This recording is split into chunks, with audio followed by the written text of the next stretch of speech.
ту көтеру деген бұл үлкен жауапкершілік.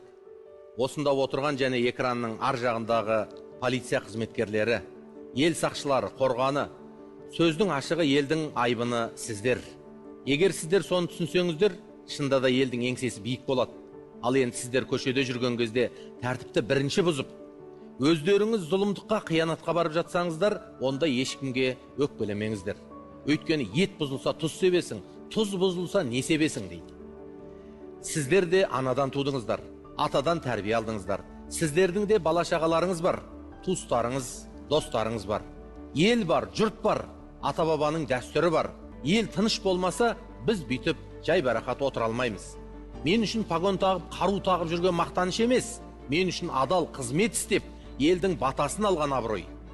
Полиция біреуді оттан құтқарып алса, қылмысқа барайын деп жатқан адамның қолынан қаруын тартып алса, суға батып бара жатқан қызды құтқарып қалса, мен үшін батыр сол. Келесі бағдарламада кездескенше, ел аман, жұрт тыныш болсын ағайын.